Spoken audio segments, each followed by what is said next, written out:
بسم الله الرحمن الرحیم. یو جوان یوه ورځې باندې لښتي غاړې ناست دی. څمه لښتي کې یوه مڼه راغله. هغه مڼه یې راواخیستله ویې خوړله. چې کله یې مڼه وخوړله هغه ته یو سوچ پر راغلو ذهن کې چې دا مڼه خو ما وخوړله خو دا خو د دې مالک نه ما اجازت نه واخیستی، دا کیدای شي ما ته حرامه وي.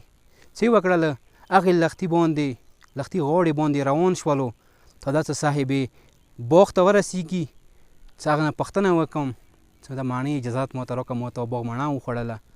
چې کله هغه روان شولو هغه لښتي باندې د څه ډېر مزال یې وکړلو، پرېمان مزال یې وکړلو. یوه ها ته ورسېدلو چې یو باغ دی، هغه باغ کې یو کس لګیا دی. خوشحال شولو چې دغه باغ کې ښه مڼې شته، کیدای شي دغه باغ والا چونکې دغه لښتي غواړي دا مڼه دی، کیدای شي اندینه دا مڼه غورځېدلې وي هغه لښتي راولي وي. هغه باغ ته کله ننوتلو هغه کې مالک ولیدو، کله مالک سره میلاو شولو څه ده ورته ویي چې مالک تا باغ نه یوه مڼه غورځېدلې وه دغه لښتي کې چې هغه راغله ما هلته وخوړله، خو اوس ته ما ته دغې مڼې اجازت راکړه، ویلې چې هغه خو ما خوړلي دی ما ته حرامه نه شي. هغه ورته وویله چې ما ته راپه تا ته اجازت دی، خو چونکې دغه باغ یې ما بیله نه دی، دغه باغ یې ما سره ما ورور شریکت دی، خو په کار دی نیم مڼه چونکې نیم باغ یې ما حق دی نیم یې ما ورور دی، زه به تا ته نیمې مڼې حق دیر کوم، اجازت دیر کوم تا ته چې ته هغه ته لپاره جایزه شوله، خو نیمه چونکې د ما ورور دی په کار ته ما ورور نه اجازت واخلي. دوستانو چې هغه کس ورته وایي چې بلکل زه به هغه نه اجازت واخلم. وایي هغه چېرته دی؟ ویل هغه خو نجاب مولا کې دی، دا ایران کې و. ویل هغه نجاب مولا کې دی.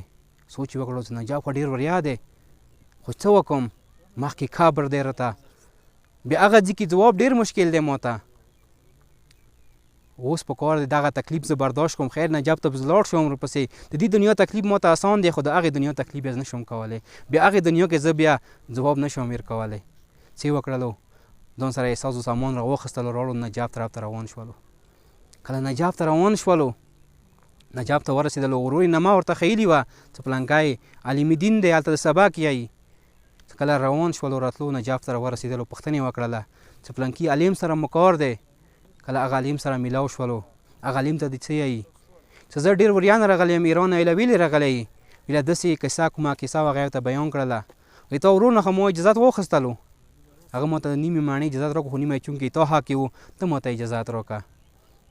چې هغه ورته وایي بلکل زه تا ته اجازت درکوم خو یوه شرط باندې. دا ورته وایي څه شي شرط باندې اجازت درکوي؟ ویله دا شرط دی چې ما یوه بچی دی معذوره دی سترګو نه ړنده دی، ته هغه سره واده وکړه. سوچ یې وکړلو چې زندګۍ کې یو ورته واده دی هغه یې داسې معذوره ته میلاو شي بیا به څه کوي؟ خو بیا ورته هغه سوچ راغلو چې نیمه مڼه د خوړلې دی قیامت کې به څه ځواب ورکوم بیا هغې ورځې باندې. څه یې وکړله ذهن کې راغلو چې کیدای شي دا تکلیف برداشت کوم څه فرق نه کوي خو هغې دنیا تکلیف نه وبچ شم.